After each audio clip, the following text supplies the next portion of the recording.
Boses ng katotohanan. Lingkod ng sambayanan, DZRN 13.9. Alerto bawat minuto, ito ang sentrong Pilipino. Sa ulo na nagbabagang balita. Pagdala ng gadget at paggamit nito sa klase. Ang maling pagsuot ng uniforme sa paaralan ay pinagbabawal na. Ang tamang paggamit ng mga bata sa social media platform. At ang bullying ay hindi pinaghihintulutan sa paaralan. Magandang araw, Pilipinas! Magandang araw, Kabitenyo! Ako, si Jinshel Cajeta, ang inyong bantay sa Balitang Tunay. At ang inyong kaagapay, Miguel Cabotay, tigapaghatid ng balitang tapat at di kalidad. Ito ang DZRN 13.9. At ito ang Sentrong Pilipino. At magbabalik ang DZRN 13.9 Sentrong Pilipino. Kanino ka pa bumabangon kung sa iba na siya naghahanap ng ligaya?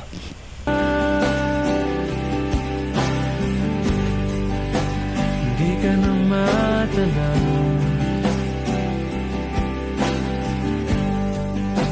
kung merong madaraanan pasulong.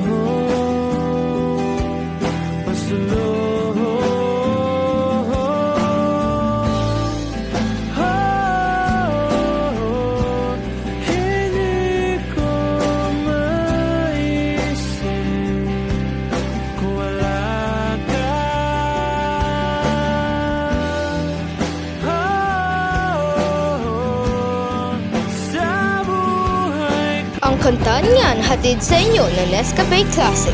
Nescafe Classic, kakampi mo kahit anong laban, aabot kayang presyo na. DZRN 13.9 Sentro Pilipino. Time check, 12:31. Mga bata, huwag laging magsibilyan. Dapat tamang pagsuot ng uniforme sa paaralan. Sa pagsusunod ng tamang uniforme sa ating paaralan ay nagiging mas organisado at disiplinado ang mga estudyante. Kung tinanong mo sa paaralan dahil sa pare-parehong anyo ng kasuotan, bukod dito naiiwasan rin ang posibleng alitan o diskriminasyon sa mga mag-aaral sa kakaibang pananamit ng iba't ibang estudyante. Bakit nga ba mahalaga ang pagsuot ng tamang uniforme sa paaralan? Unang-una, ito ay nagbibigay ng pagkakaisa at pagkapantay-pantay sa anumang estado ng kanilang buhay at nabibilang sila dito sa paaralan. Bilang isang mag-aaral, guro o magulang, dapat nating maunawaan ang uniforme ay higit sa isang kumpletong kasuotan. Ang pagsusuot ng tamang uniforme ay mahalaga dahil malalaman nila kung ikaw ay isang estudyante. Ang pagsusuot ng uniforme ay nagpapakita rin ng disiplina, pagkakakilanlan at pagkakapantay-pantay sa loob ng paaralan kasama ng ating mga kamag-aral.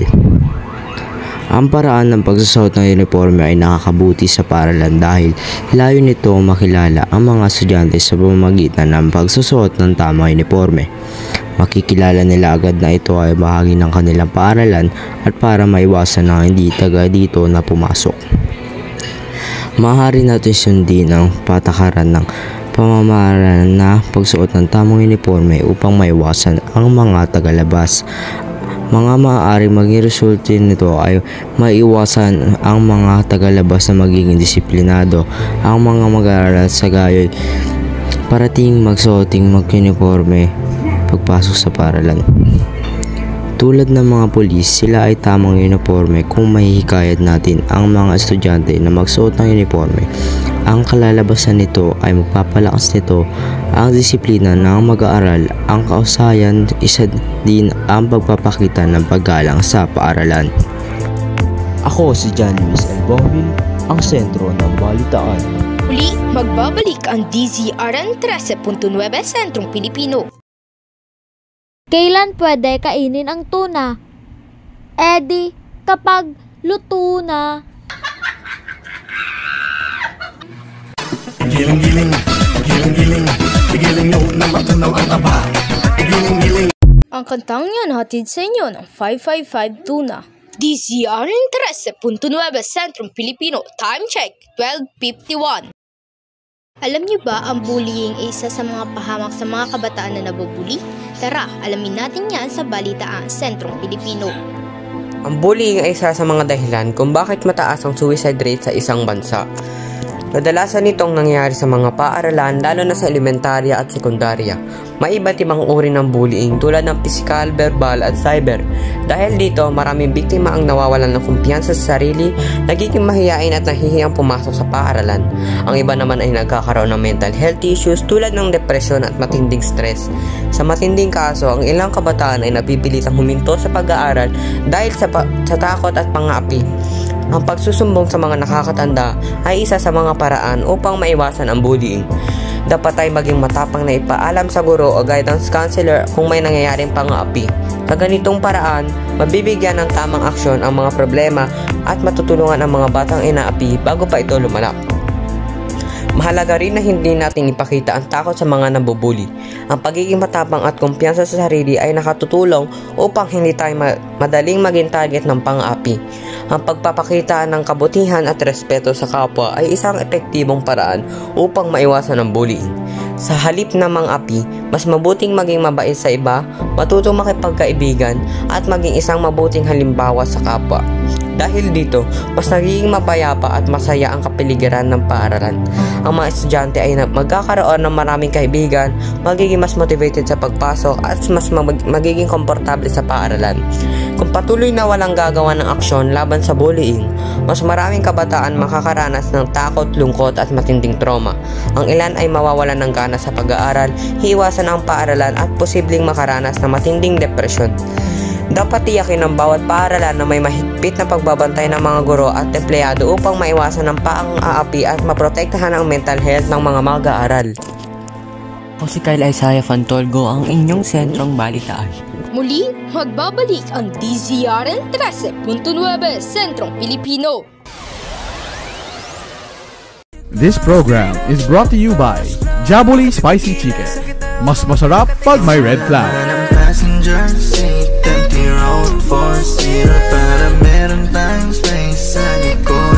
Sulitin mo kung sisilbi na taklob. Ang iling di malakot na masilip sa loob ng aking Ang kantang yan hatid sa inyo ng Jabili Spicy Chicken. DZRN 13.9 Sentrong Pilipino. Time check 1:00 p.m. Tama ba na mambastos ka sa social media? Tara, alamin natin yan sa Sentrong Balitaan. Kung ating pagbibigyan pansin ng panahon ngayon, makikita nating madalas gumagamit ng social media ang mga tao. Kaya naman, napapadali ang kanilang komunikasyon sa kanilang mga kaibigan at pamilya. Nagbabahagi rin sila ng mga posts sa social media para na rin may pakita ang kanilang mga interes at opinyon.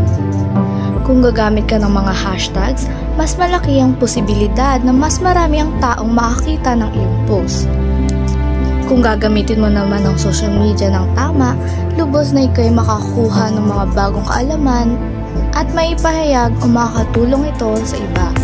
Ako si Matea Saluba, ang sentro ng balitaan. Muli, magbabalik ang DZRN 13.9 Sentrong Pilipino. This video is sponsored by Kangkong Chips by Josh Moica. Sa unang kagat, ginawa ko naman lahat. Paano bang magmahal? Palagi bang masasaktan? Umiiyak na lang palagi. Gusto ko nang lumisan. Paano bang magmahal? Kailan bang nasasaktan?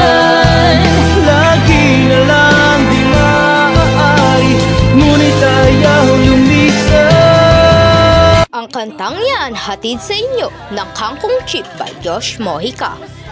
DZRN 13.9 Sentrong Pilipino.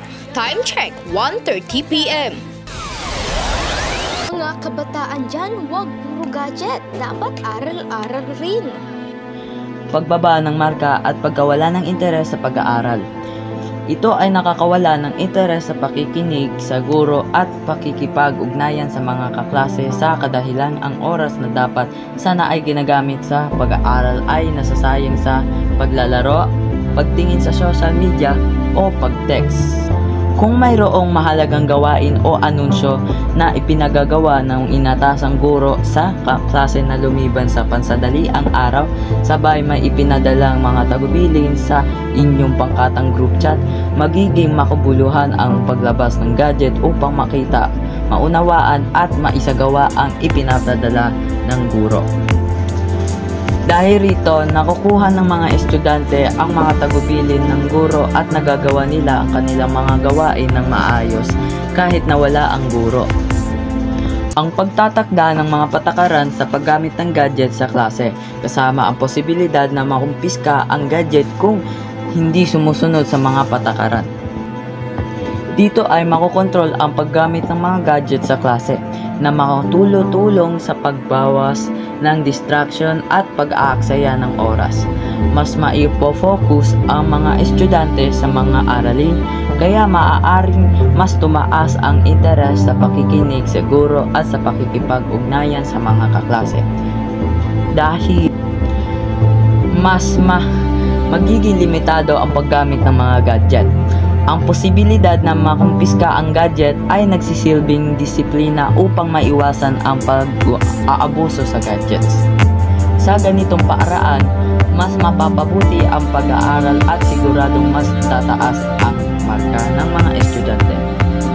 Ang pagdadala ng pag-gadget at kawalan ng disiplina sa paggamit nito sa klase ay lumilikha ng isang mas malalim at mas komplikadong problema na nakakaapekto sa iba't ibang aspeto ng pag-aaral ng isang mag-aaral. Ang interaksyon at pakikilahok sa mga talakayan ay mahalaga sa pag-aaral at ang patuloy na paggamit ng gadget ay nagiging hadlang dito. Maaaring makaranas ng pagkahuli sa mga aktibidad na naisasagawa. Kakaulangan sa kaalaman, bukod dito ang pagbagsak sa mga pagsasanay. Ang hindi pagtutok sa klase ay hindi lamang nagre-resulta sa hindi pag-uunawa sa mga konsepto, kung pati na rin sa pagkawala ng interes at pakikipag-ugnayan sa guro at sa mga kamag-aralan. Ako si Rain Gabriel Abilida, ang iyong sentro ng balitaan.